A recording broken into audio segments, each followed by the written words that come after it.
everyone, and welcome to a brand new podcast from Poland called Contact Lost. I'm Tomasz, also known as Tweak, and let me welcome my co-host. That would be Michał, also known as Joker. Hi, Michał.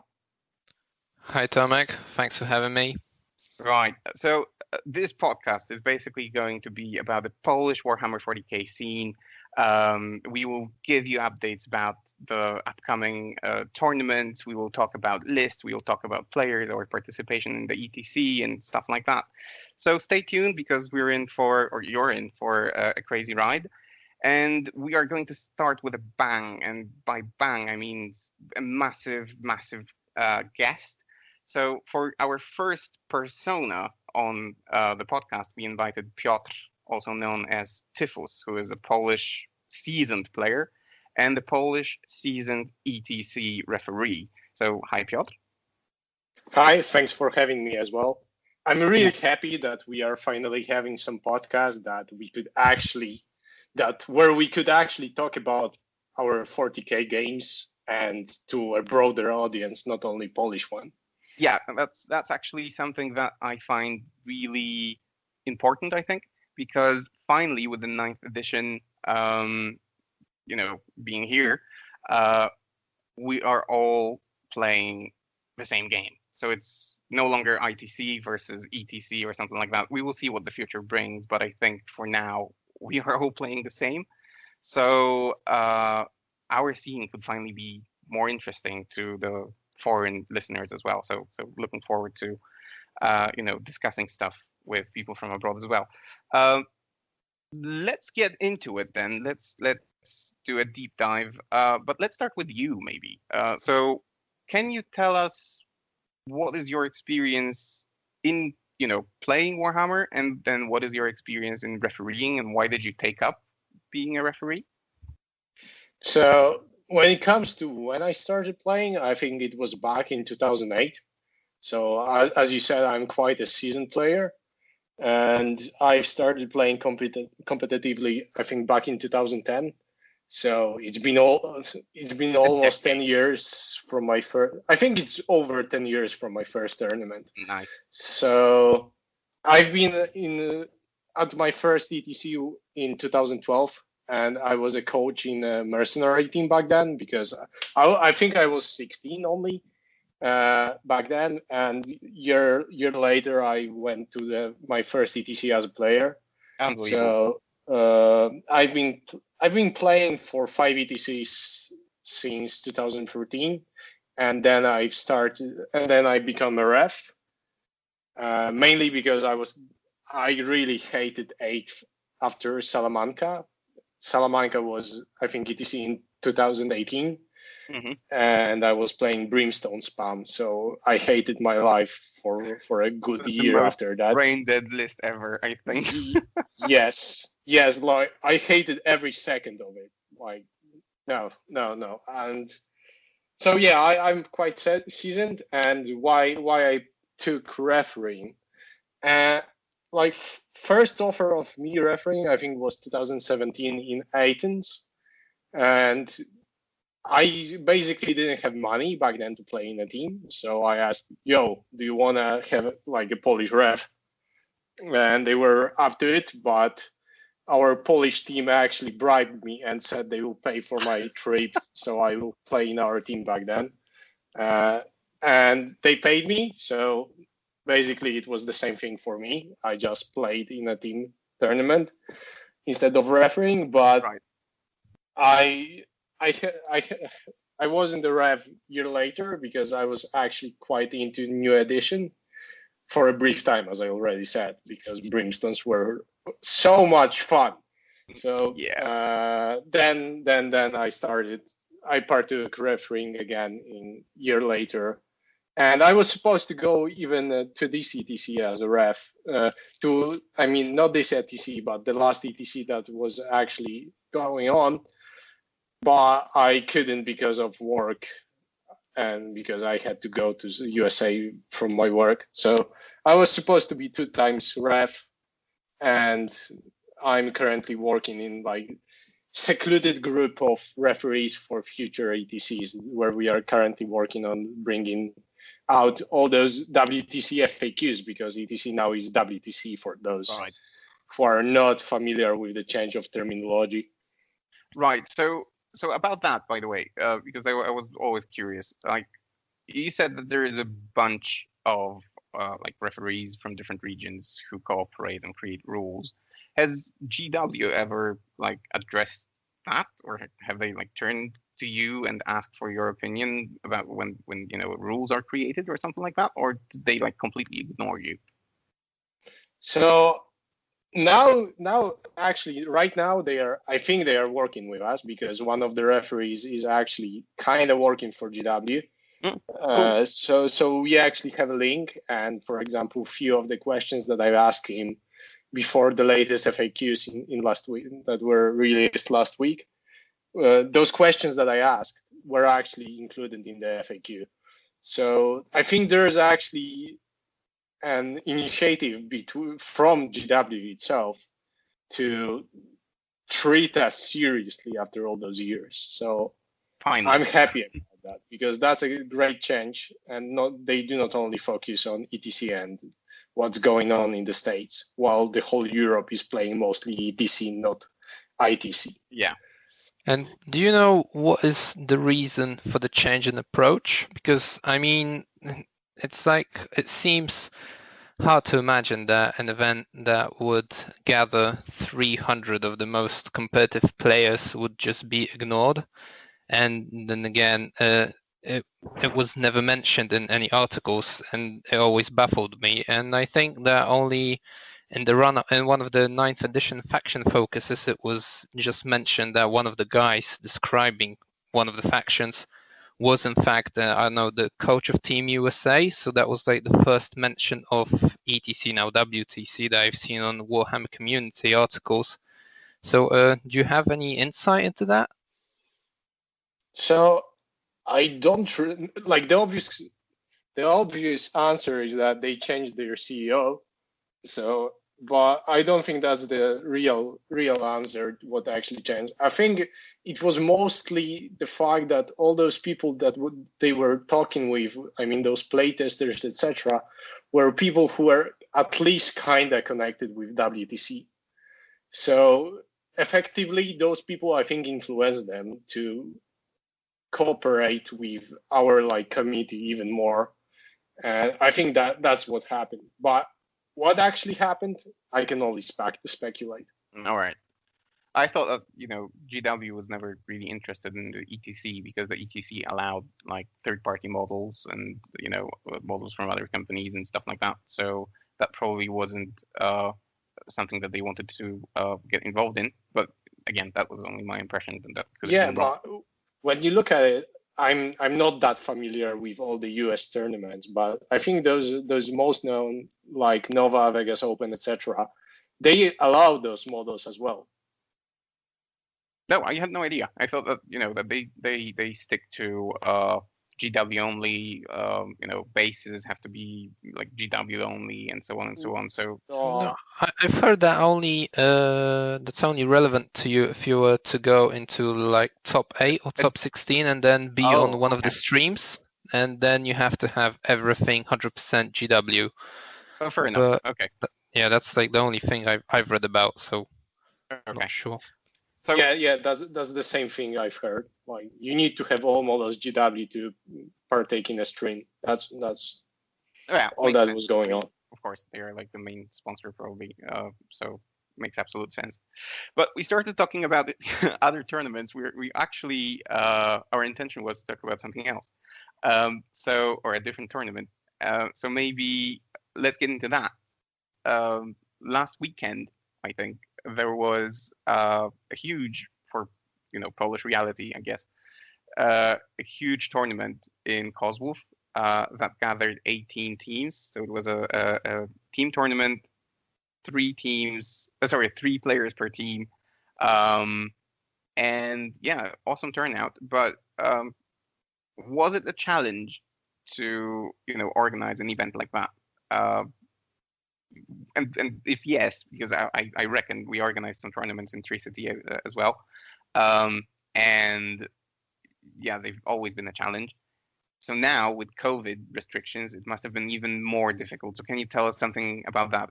What is it like to, partake and organize a tournament with, reality like that or atmosphere like that? So I cannot say for the I cannot talk from the point of view of organizer himself, but like from referee point of view, there were a few things that we were really strict on. So, for example, everyone had to have face masks on, be it normal face mask, be it those plexiglass face shield.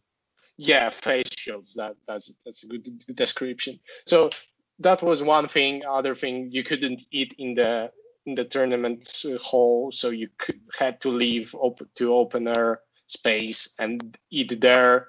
Okay. You could drink through a straw, but you couldn't drink like from an open bottle. So there were a lot of restrictions. So when you, for example, left the venue and came back, you had to disinfect your hands, and we were really strict upon that. So there were some people that got warnings for example, revealing their nose while wearing face masks. Oh, because okay. So yeah, we were strict on that, but that's only like referee point of view. What I can say, what I heard from the organizer himself, is that when it came to organizing stuff, it was more demanding in a sense that when he planned all the costs, etc., it was pre-COVID. Maybe not pre-COVID, but it was like mid-March, early April. So every price went up basically. So he couldn't basically estimate what would be the actual price when it came down to buying stuff just before the tournament. Mm-hmm. Thankfully, people realized that could happen. So he just wrote on the forum that he lost X amount of Polish currency. And if someone could spare him few zloty, then it would be great. And actually, people paid to make sure he won't end up in a loss. And there were like other things that, for example, his local tournament group, people there. I think he lives in a kind of small town, so he had like 10-12 players there. And 1 week before the tournament itself, they organized the tournament. There were like 8 players or something, and it actually turned out that one of the players was actually infected, or how you say about COVID. Yeah, I guess so. infected. All of them had to be quarantined, so no one from his local city could help him. Oh, that's horrible. That's actually yeah. That sounds very bad. So yeah, I was glad that me and some other people, because the tournament was organized in like hotel complex, so some people arrived a day earlier, and we could help out. So we could set up all the terrains or the tables, etc. You know, the standard organizer. Yeah, it's awesome. I think that speaks a lot about the community. That because usually from what I hear, it happens every time. The same happened again last year when we went to Prague. We met with Matusz, who is the organizer of Prague. We had a couple of beers, and then he said, like, can you come and help? And we helped a bit, and some other people helped a bit, and it's just great when people do that. So yeah, and by the way, the organizer, do I remember well? It's Kershur. Yeah. So shout out to Kershur, awesome job. Keep on doing that. I heard actually that it went so well that he has a booking for the room in like 2 or 3 weeks, and he wants to organize another tournament. Yeah, so there's actually an idea of organizing another tournament in the same spot, but this time singles, not a team tournament. So it went really well. Actually, there were, for example, you had tap beer. Of course, you couldn't drink it you could drink it through the straw in the tournament hall, but actually there was food, there was grill that you could buy, there were drinks. So if you wanted beer, different kinds of beer. So if someone likes IPA, there was IPA, etc. So sounds like hell of an event, to be honest. Yeah, it was great, and actually the location was great as well because it's just by a lake, and you could play paintball there in the afternoon, etc. So, like, the tournament location is great for even the socializing part, even if you're socially distancing. Yeah. Right. So, would you say that the turnout, so 18 teams times 3 people, that's a lot of people. That was a surprise. Did you expect so many people? I guess, after, because for all the people who are listening, maybe, but not really very much into the Polish scene, we have an annual event that is called the Polish Team Championships. And it's like a holiday, not a holiday. It's like a great celebration of Warhammer, basically. And many people come in teams of 5, and they play together. They eat and drink together, and basically it's almost like a party. And this year, because of COVID, this didn't happen. So would you say that people wanted to compensate for that with this very event? Yeah, I would say that even people were really hungry for any kind of tournament. We were in a lockdown for like 5 months, 4 months, 5 months. Yeah. Without any tournament going on. And actually, when you were asking about the turnout, 18 teams, actually there were more people asking to play there. We actually had, I think it was 20 teams that signed up, but the reason that we only had 18 teams allowed was that we needed to keep the safe distance between tables. Yeah. So we had like 2 meters between tables, and we not only 2 meters, but we had like spare chair. So every person had their own assigned chair for the whole tournament. So like, I think there would be more people. Like, another problem with only 18 teams is that the tournament was really in the south of Poland. And it was like just by the borders. So for people like you that are living just like the most northern part of the Poland, you probably wouldn't attend because it's like 7-8 hour drive. That's a lot. Yeah, I wanted to gather a team, and there wasn't anyone who volunteered to come with me, so that's you that. Didn't ask me. Yeah, it's far away. It's just the tournament was far away for you. But I think like if there was a potential, I think there would be more people coming for the tourney. Like, honestly, I think there were so many people were hungry about it. Even when you read the forums, I think there would be more teams. I think people, especially after playing the tournament, felt like it was great and they would love to play it again. So, all right. So you said that, and that's true, I think, for everyone everywhere, that there was a long break from playing, and people were probably mainly theory crafting and so on. So from the referee's perspective, would you say that it was visible that people were a bit rusty? Well, I don't know if you can talk about Rust when it comes to an edition that came out a few weeks back. Yeah, that's true. Yeah, that's not something you should account for, but I don't think so. Like, honestly, I think it was like pretty standard tournament. I think actually we had less rule questions that we had back in 8th. Like, I was pretty surprised because maybe each round, because the tournament was like 5 rounds, each round we maybe got like 3 questions, and I think throughout the whole tournament we only had 1 question that I actually had to discuss with the whole WTC ref crew. Only 1 question that we had to vote on during the whole tournament. So I think that was actually pretty good, and it might be a reason that actually GW did a good job on their FAQs, etc. Finally.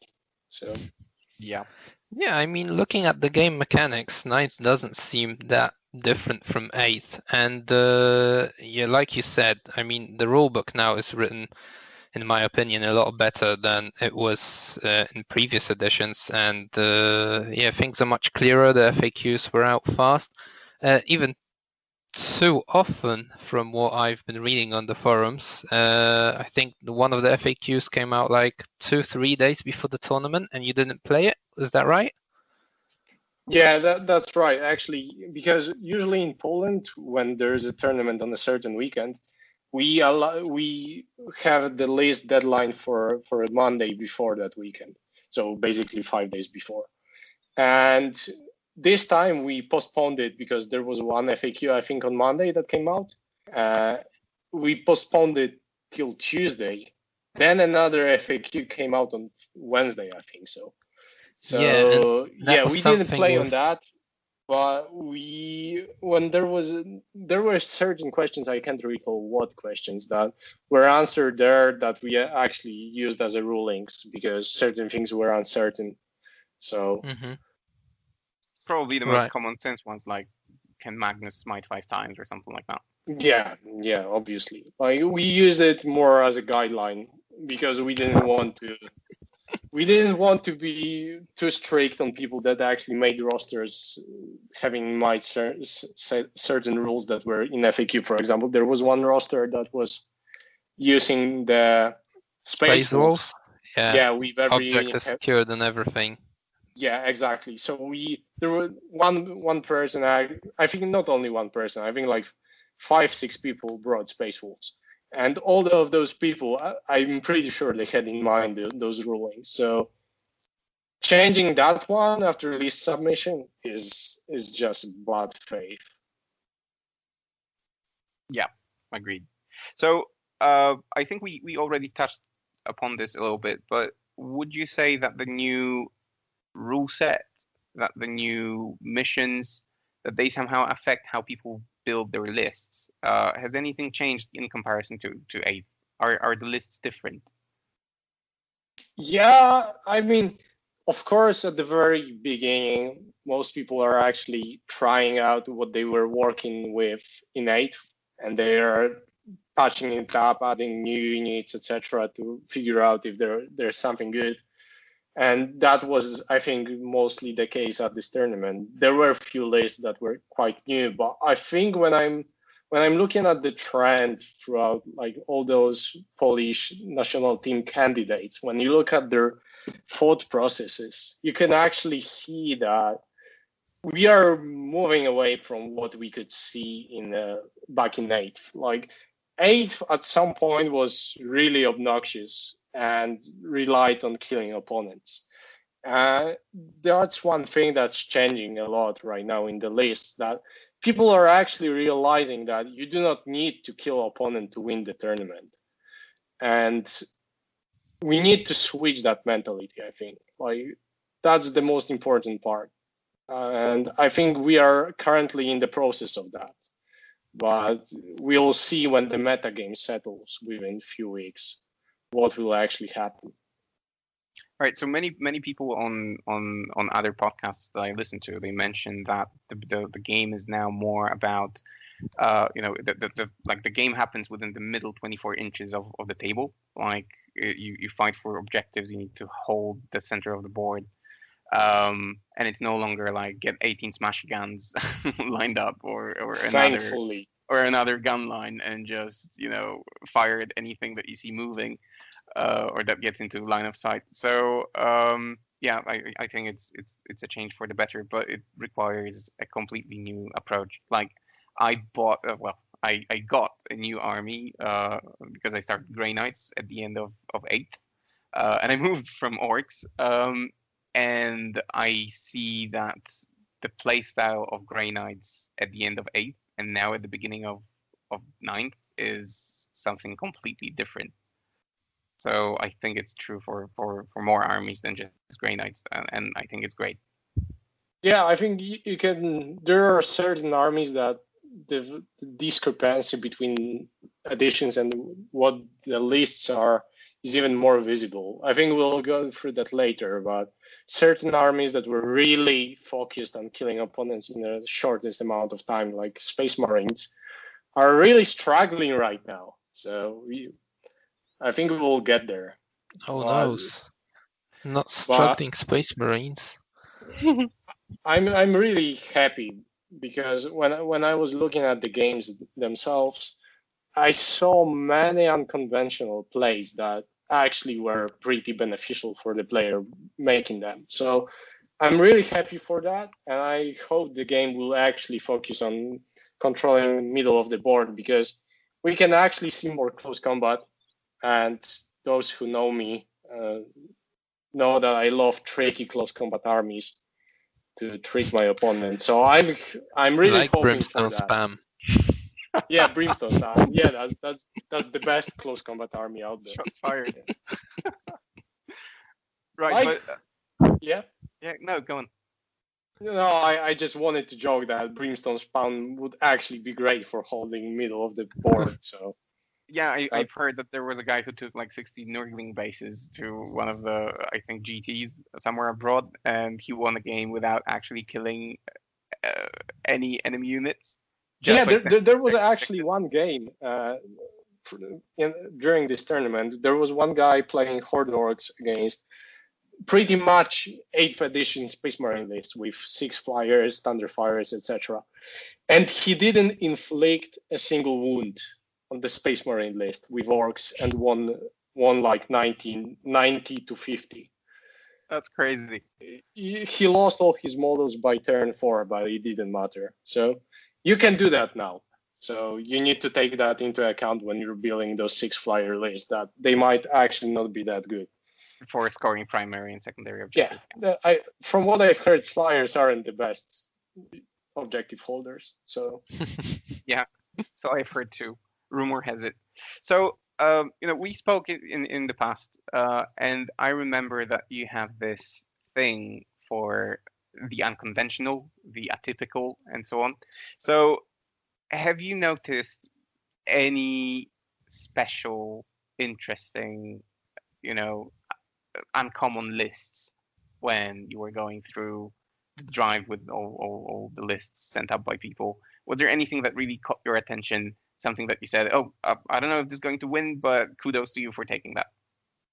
Yeah, we had some forward units, and for those not familiar, we were playing ETC, and that means now WTC rules. So we didn't have many forward units beforehand during the 8th edition. So there were a few forward units that I was really curious about. But few lists that caught my eye were new take on Imperial Guard. Maybe it wasn't surprising for me because one of my best friends is playing Imperial Guard and he was inventing that list. But currently our Imperial Guard lists, Astra Militarum, but for me they are still Imperial Guard. So he was taking Hellhounds, and he was playing really aggressively with Hellhounds and using them as a close combat unit with pretty powerful close combat heavy flamers. And so that was one list. There was another list that consisted of nearly only Space Dark Angels land speeders. So that was really interesting. Yeah, that's one of Polish national team players. The one with Imperial Guard was actually another Polish national team player. And there were few lists that I really liked about from the the Space Wolves I've mentioned earlier. There were multiple different takes. Of course, those lists aren't legal anymore. They are legal, but they are not as effective. But they were pretty reminiscent of the 5th edition Razor spams, where you basically had 5-man Grey Hunter unit with a Wolf Guard in a Razor bag with an assault cannon. And there were a few of those lists, and they were pretty successful at that.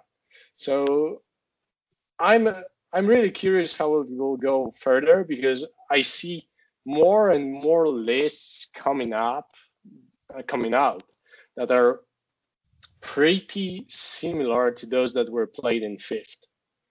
And I know maybe the oldest ones of you will actually remember 5th, but 5th was really about objectives as well, and controlling table and not killing. And I love that. So fingers crossed that it will actually happen again.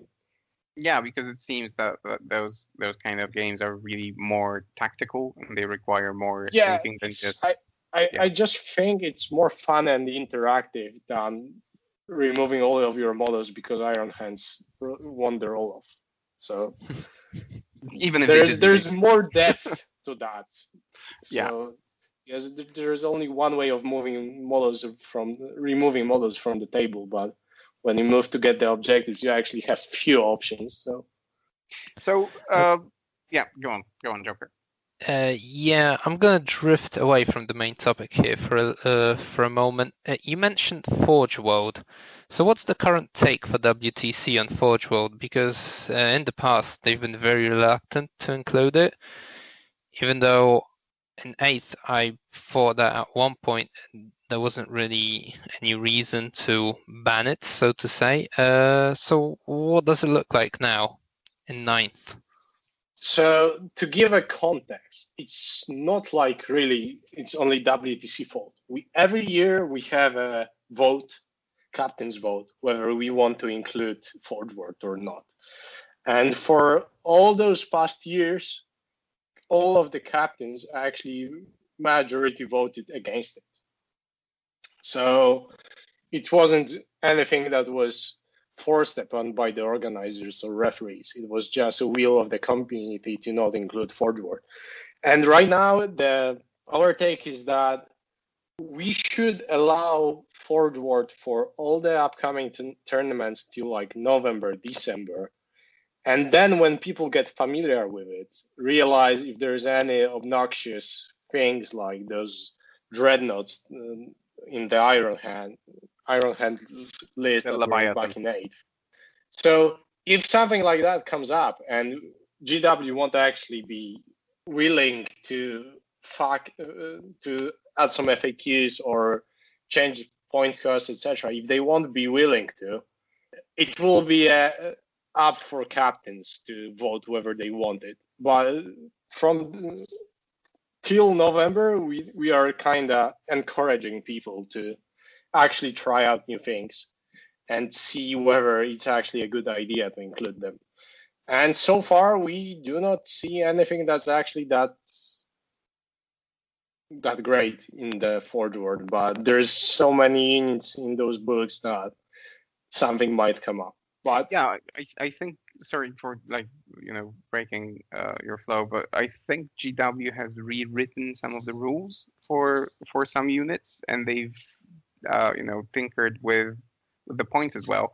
So the things in Forge World now are better priced, and their rules are just not insane. They're actually playable right now. Plus some of the stuff like the Custodes models, for example. I think the army jets or the tanks. The army simply needs that to play properly. So I think it would be a shame not to see them on the table. I think they've said that the rules for Forge World are now written by the same people that write the rules for the, let's say, standard codex units. So let's see if that changes anything. Yeah, fingers crossed. So moving on, because we have to be conscious of time as well. Maybe tell us something about the lists that won. I mean, is there anything special about them? I think you've mentioned one. I think the one with the Hellhounds, perhaps. But the orcs from the same team as well also came up already. And the orcs. So these came up. So, but could we like analyze that, because I think no Marines, only other stuff. Yeah. Was it the case of the armies and their composition, or was it the case of the players just knowing their armies well? What was their recipe for success? I think there's always the thing about the names, because first and second team were pretty clear cut. I mean, when you've looked at the rosters before the tournament, you knew that only question between those teams would be who would finish first and who would finish second. So those were the names that we were pretty sure would finish first or second. So when it came to the list, I think it's kind of connected with the people as well. It's not only the skill level that they have better knowledge of the game, they see more nuances within the gameplay, but there was another thing that those people are actually were more involved into like think tanky part of what's going on in the edition, because we actually have like a closed forum we have a closed forum for national team candidates, and those people that actually ended up on the first and second place were pretty known players, and they were posting a lot of rosters, brainstorming, and what's more, each of those players, I think, played like 10 to 15 games before the tournament, so they were really familiar what the rosters needed, what secondaries would they pick against certain armies. And when it comes to the rosters themselves, it's like first team had those hellhounds that I mentioned earlier with some blood angels. So there's no surprise. Again, Imperial Guard with blood angels is a top tier army who would have fought. And another list was those Horde Orcs with basically 210 boys, because you always have the daggering tide stratagem to put another 30 boys on the table.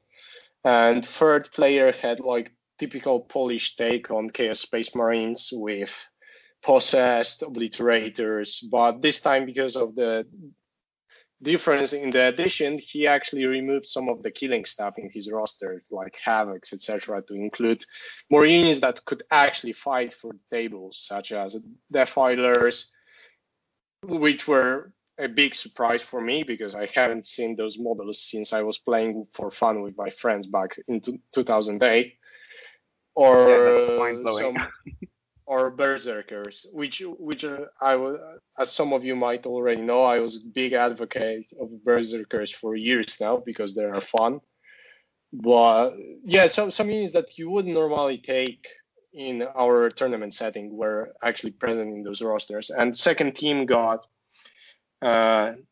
correct me if I'm wrong, there was one Death Guard list focused on just surviving. Yep. With like spawns, with Feel No Pain, etc. Another list was Sisters of Battle, which was pretty much copy paste from the 8th edition list, which probably will need some tweaking and changes, but it had like 3 times Repentia, 3 times Exorcist, usual stuff. And third roster was something new, which was like maybe not new for everyone, but it was Skark, which is like one of the best Polish players. He got once 120 points on WTC, so I think he's pretty good. And he brought an Admech army that was so obnoxious when it came to shooting. So, for example, he was playing against the Hellhound army from the first team, and that list had like 12 vehicles with like 12 guard vehicles that were really tough to kill, and Skark basically destroyed 8 of them. I think no, actually 9 of them in 2 turns when he was going second after taking some losses. Wow! So that list is just bonkers. And he had the little horses as well. I mean, the cavalry. No. He just had what models he had from the end of the 8th. So his list, I don't think there was actually any of those new Batman units or something like that. He will actually include them now. Planes, I think, didn't he? Yeah.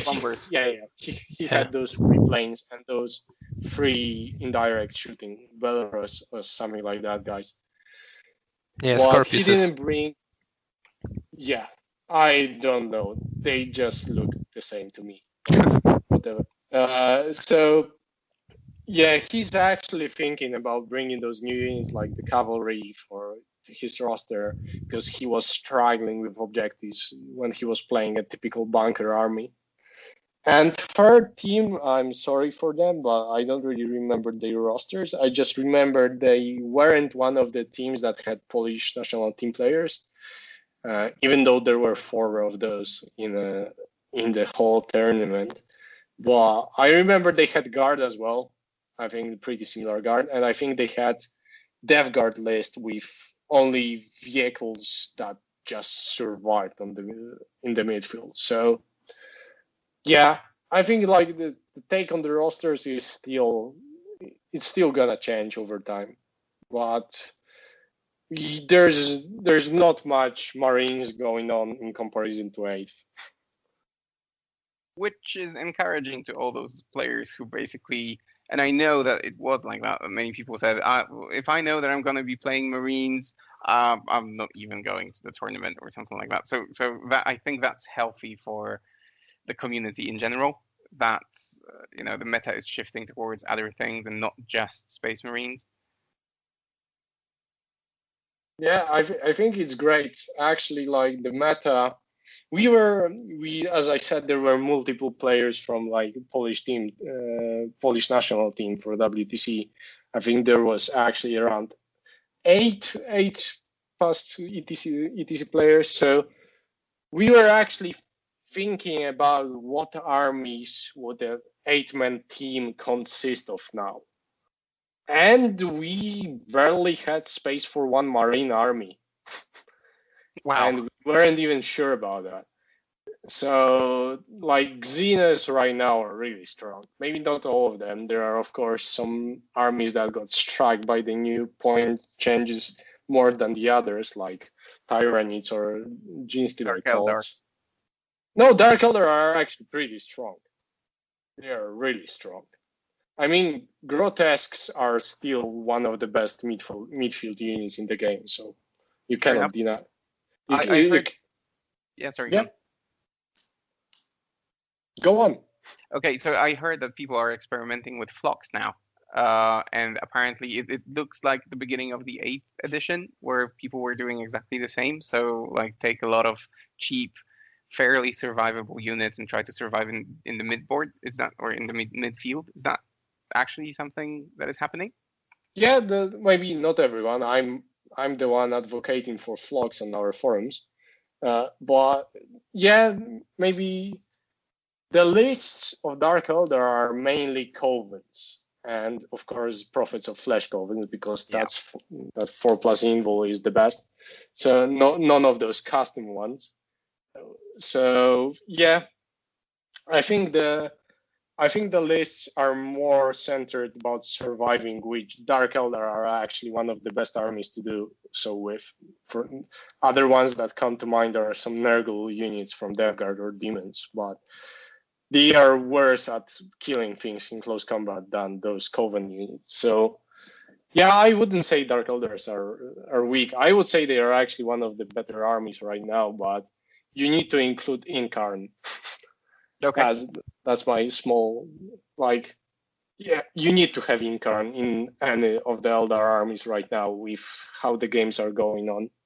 So, out of sheer curiosity, I can't recall. So, yeah, shoot me, but I can't recall if anyone had brought Custodes to that tournament.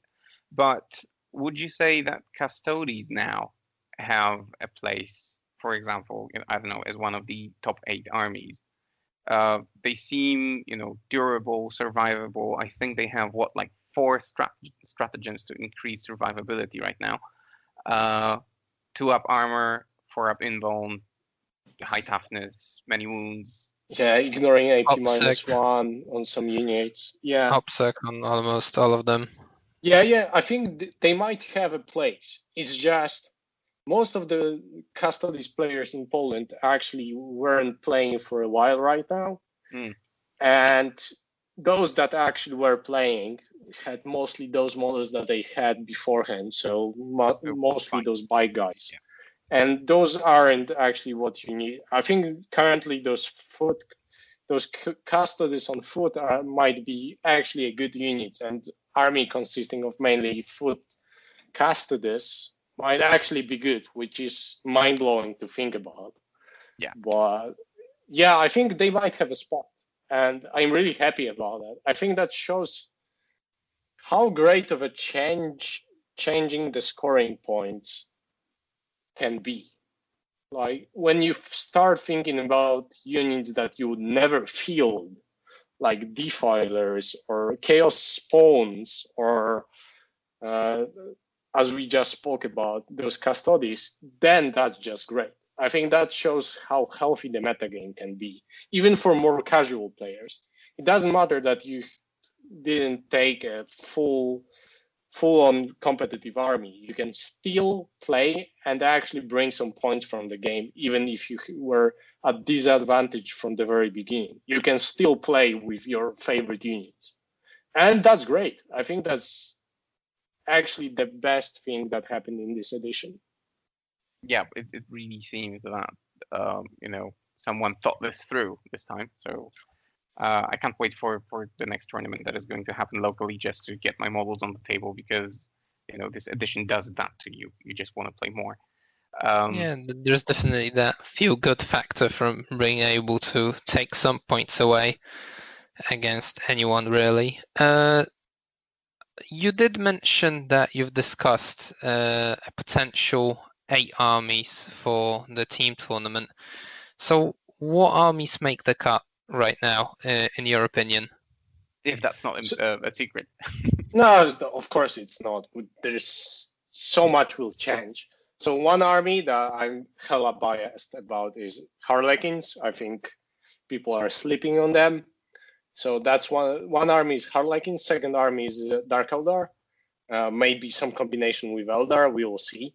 So twice Eldar. Orcs. Admech, so that's 4. Chaos Space Marines, that's 5. And then you have Imperial Guard, that's 6.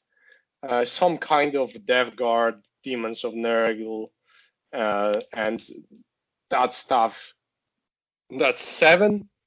And 8th army, that's the point where we are thinking that there's actually a reason to include a Space Marine list. For example, what we were thinking about, like spam of intercessors and impulsors, or other power armor lists, like more horde power armor lists, like Horde Sisters of Battle, which might sound ridiculous, but when you have 150 models that ignore AP-2, have invulnerable, and can actually hit quite hard in close combat, that might actually be a thing. So we are thinking about them. Of course, it's still too early to have any conclusions, but that's our first look at what's going on. So have you thought about that list that Alex Harrison, I think, took to one of the GTs in the UK? So Salamanders. Apparently, Salamanders are really good now with all the stuff that the 9th edition allows you to do. So I don't know if you're familiar with the list, but basically, some eliminators, all Hellblasters, Eradicators, I think. Eradicators, Hellblasters. I think because you can now bring in pretty much any unit that you want from reserve or from any side of the board at some point. So many Space Marine units now make much more sense, and with all the rerolls that the Salamanders provide, it turns out to be one hell of an army to play. So have you given that any thought, for example? So you weren't looking at Alex Harrison's list. It's like when it comes to beginning of any edition, we usually don't look into other communities for ideas. Mm-hmm. It's more what we actually learned throughout the years when we usually got top 1 or top 2 at ETCs after new edition started. So we knew that we have pretty good think tank. So we actually came up with quite different take on Space Marines. We actually do not think that regular Salamanders are the choice. We think that you should go with the successor chapters. And we are focusing more on the Graph guys, Eradicators as well. But yeah, we actually thought that Salamanders will actually be the new Iron Hands when it comes to Space Marines rosters and which chapter will be most prominent on the tabletop. Right. Plus, also, I think the nature of a team tournament is just different, and the lists that you need to bring also are different. So probably something that works in singles not necessarily has to work in a team tournament. Yeah, that's actually a great point, because most of the things that I was talking about are my thoughts on purely team tournament compositions. And I've been thinking mainly about team tournaments since I started playing at WTC.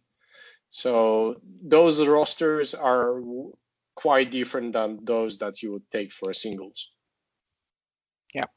Okay. I have one more question that really I think is a hot topic right now with the introduction of the new rules, and that's I've seen the videos from the tournament, and I've seen that the tables actually differed significantly among themselves. So there were tables that were like plain open spaces with low build or like terrain count, and then there were tables with shitloads of terrain, high ruins, and all that. Was there like any reasoning behind it? Yeah, as I said, it was a team tournament. So what we wanted to do is that to make sure that you could actually make a list that had in mind playing on a certain table. That's another point about why team tournament rosters differ from those at singles. Because at singles, you cannot guarantee playing on a certain density of the terrains when it comes to the table. But other than that, we were actually pretty much just trying out how different approaches on the tables would work out. So what we wanted to see is what should be our goal for future when it comes down to single tournaments, etc. What was actually the healthiest kind of table when game. So yeah, it's just a team tournament. So there's always some diversity between those tables to make sure that you can actually play with your really like grotesque army hiding in ruins and you build a whole army just based on that idea. So right, that's what I wanted to hear, I guess. So the list building is actually affected by the potential tables that you can play on. Yeah, that's why actually people before the tournament were asking a lot what they can expect about the terrains. And after the tournament, we had so much feedback about the terrains that this feedback will actually impact those terrain maps that WTC released. So those are already obsolete and will change. Awesome. Yeah, because they were too, how you described it, they were too plain. You could basically shoot too easily. What we were actually playing on was, as you said, really dense area, like really a lot of ruins on the table. Like when GW gave us a suggestion that there should be one terrain per 12 square inches, 12 square inches, something like that. 144 square inches, sorry. So when they suggested that, we actually took that seriously, and on each of those like 12 by 12 squares, we actually put a solid terrain, not like a barrel or a statue. It was just a ruin that could actually hide a small unit or even a tank behind it. And I think that resulted in some really great games. Like, when was the last time that you saw Tau charging orcs just to make sure they won't move between ruins? That's great, and I think that's actually that's the other part of what I was saying, that you can actually play differently now, and that's awesome. Yeah, it seems like you've mentioned though that sorry for jumping in. You've mentioned though that the tables were still a little bit plain, but correct me if I'm wrong, you did play with the WTC rule that woods are obscuring. So even with that, the tables were too plain? So, in your opinion? I mean, the answer is really simple for that one. We didn't have any we didn't have any forests. Okay, that's saying a lot. It simplifies the question. We actually didn't have any in our terrain. We had like way too many ruins, but we didn't have forests. Okay, fair enough. But still, if I may dig into that, is that suggestion in the WTC FAQ or terrain clarification really necessary so early in the new edition? I think the main idea was that forests can be an easy terrain to provide blocking line of sight, and a terrain that's easy to make relatively from like competitive point of view. Yeah, obviously. So it was mostly like a way to see how it will affect. As I said, we are still in a research and development stage. So we are looking at different solutions. But I think if you use more and more smaller ruins, not those giant ones that we had like 9 by 9 inches, but more like 4 by 4 inches, then the game is actually great. Like when you can hide one unit in each of the terrains, the game is actually great. And you do not need like giant ruins, or you might actually not need any forests. That's my point of view from what I've seen. All right. Before we started recording this podcast, we touched a little bit on, I think, a topic that will be of interest to many people, including GW, actually. So I said, because I observed that on our forums, that some guys have put up an Excel spreadsheet with like an analysis of who went first when, and whether it had any meaning or whether it translated into a win or a loss. Have you seen that spreadsheet, and what do you think about the results? So yeah, like it was actually an idea before the tournament. I was speaking with the whole WTC ref crew, and we had some like preliminary information from all those friendly games between those national teams, or maybe not teams, but players from those teams. And we actually had information that going first was really crucial when it came to certain pairings. So we wanted to check that out and see whether that was really an issue.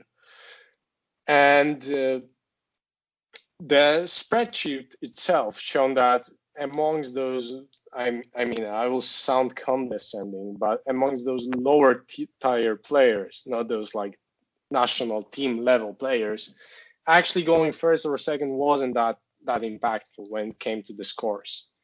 But what we saw between those top players, that actually going first was really crucial in most of the pairings. So to give you an idea, we had because we still wanted to use the 20-0 system that we are using back in 8th, or like back in all the previous editions. So we basically had a system that when for each 4 points of difference from those primary and secondary points, you would get 1 point of advantage in the 20-0 scale. So, for example, ending game 71-30 would result in a 20-0 win. And what we actually saw is that sometimes going first would actually mean that you would score primary objectives for 1 turn more, and that would mean 15 points more. So it's already almost 4 points in a 20-0 scale. And there's also a secondary objective that you are probably doing because you went first. So for example, you could be making the psychic ritual that you start on the turn 1, and it's easier for you because you are already on the midfield. So what we found out is that amongst the top tier players, it actually resulted in around 6 points in a 20-0 scale for the player who went first. And that's a lot. And I don't like that. So we are actually looking at that, and we are looking for some more data from other tournaments and from other sources to check whether what we saw was just some outlier results and outlier statistics.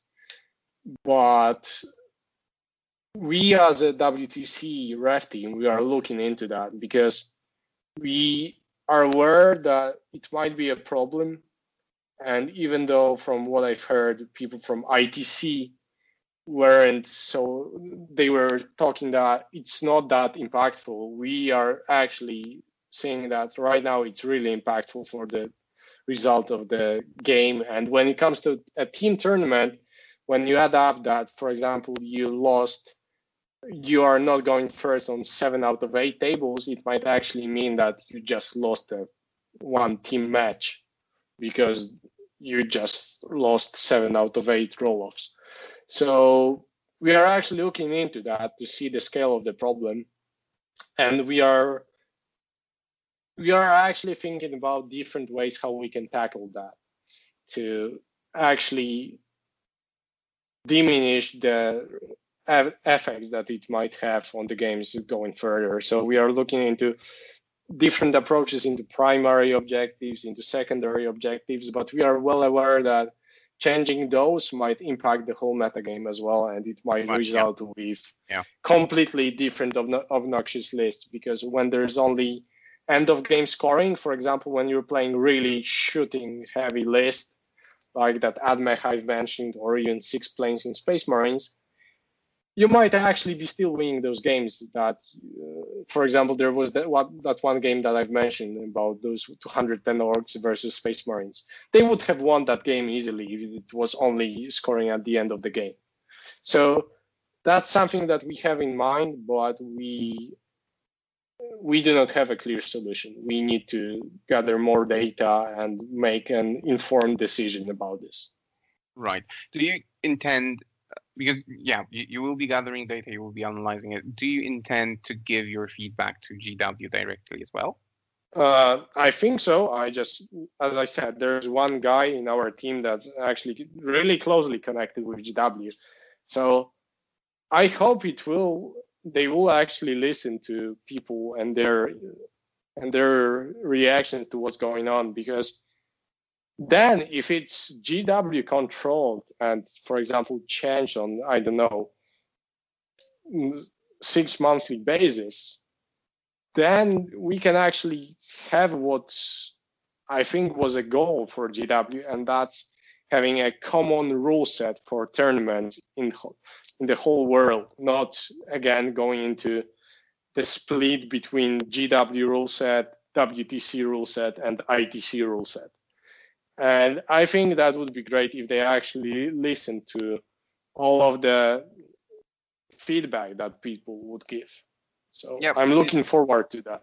Yeah, it seems that they're listening now more than ever. So with the frequency of like erratas and FAQs that they release, and FAQs to FAQs, even with them being on social media and so on, I think this is a great place to be and a great time to be playing Warhammer 40k in general. I just hope they will look more closely into what's WTC saying, because I think they were really centered about ITC back in 8th. And I just hope we will have more impact going forward into their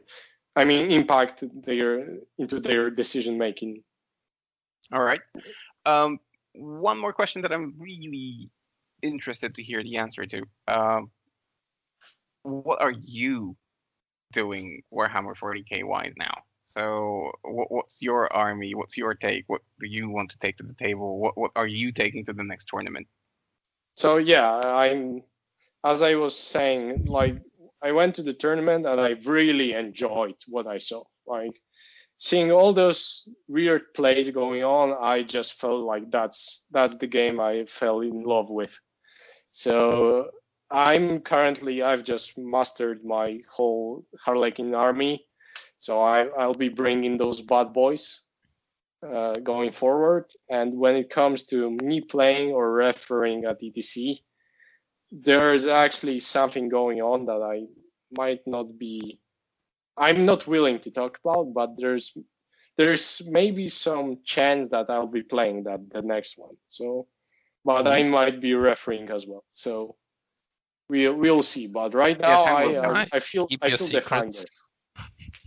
Yeah, I feel the hunger right now. Maybe I'm more theory crafting right now in the spare time between my master thesis and my job. But when I will finally have some free time, I will surely use it to push some plastic soldiers. You know, it only gets worse, so don't count on too much free time. From what I know, I do not have kids till this point, and I hope so. So.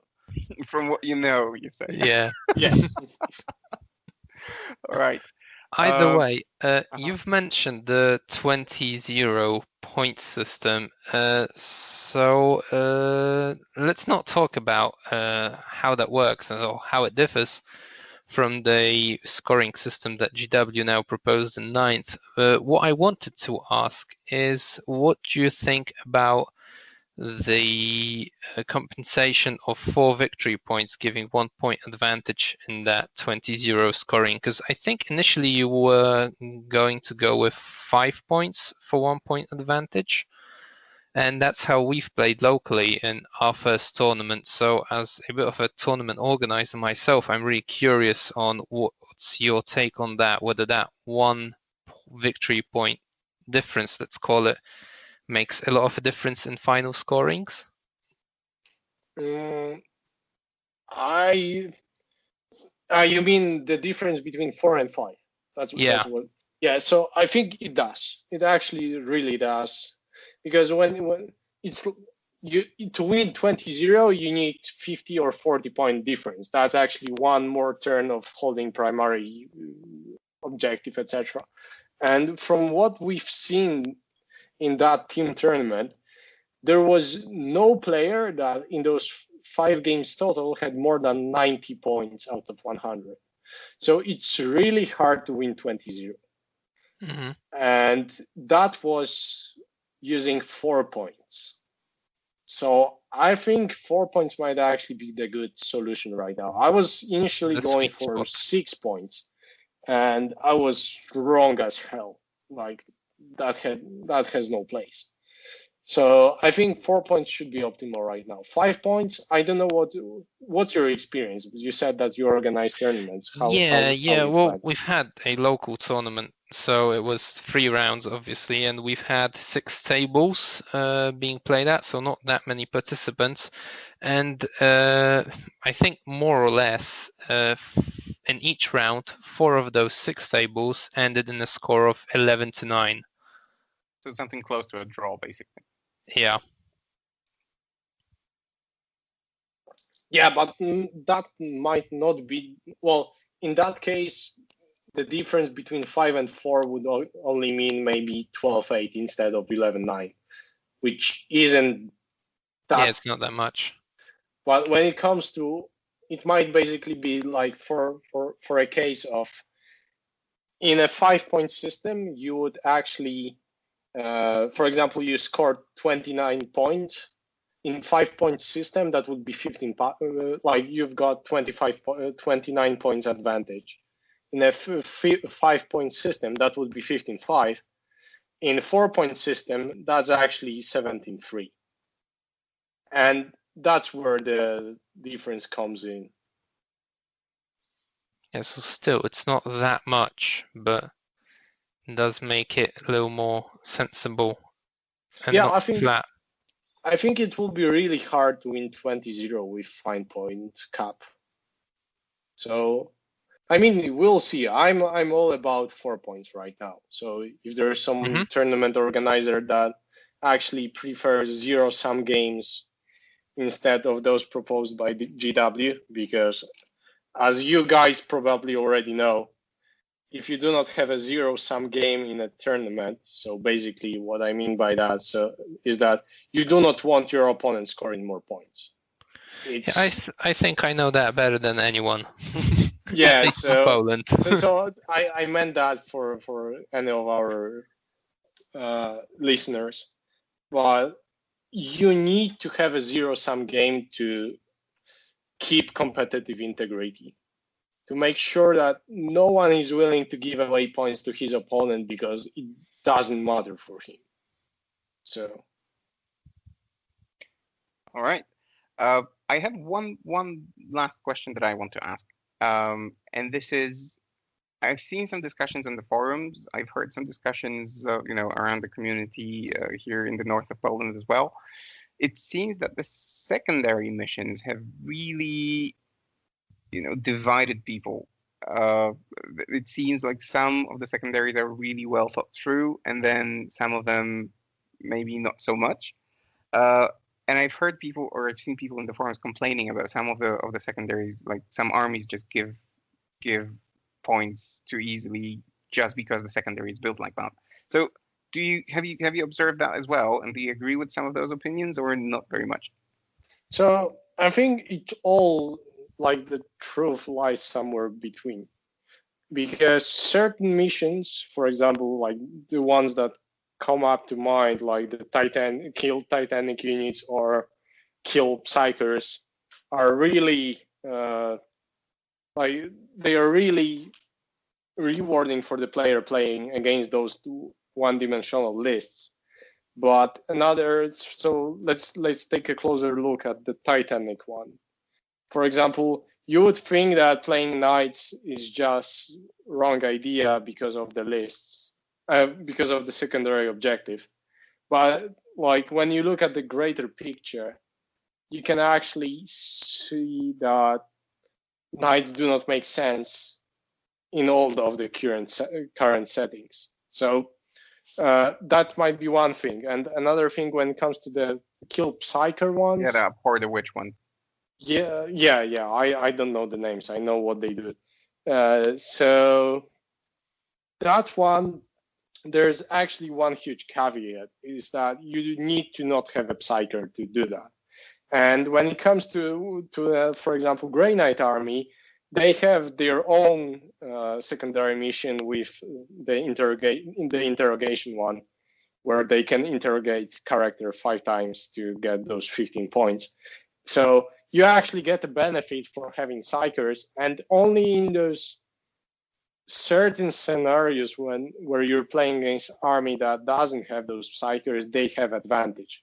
But they get that advantage because they do not have another advantage. So I think those two missions are the ones that had the most discussion about. But I think the bigger problem for me with all those secondary objectives, etc., is that there are certain ones that are nearly always taken depending on the certain matchup or pairing. So, for example, putting up those flags or holding all of those quarters of the battlefield.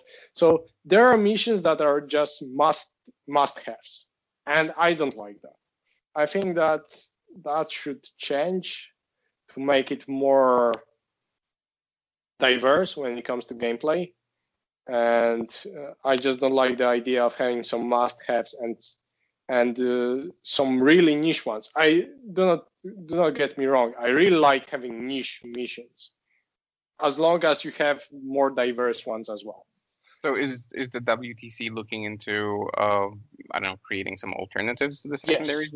Yes, but we actually have few in mind right now. But we are also we are waiting for new releases from GW, because what they said is that certain armies will get their own missions in their codexes or something. Yeah. So we are looking forward to that, to see how it will look like. We want to play the game the way they wanted us to play for as long as possible, but at the same time take some precautionary actions to make sure that if it's not really that great for some reason, we actually have a certain proposal of a solution to use. Cool, really cool.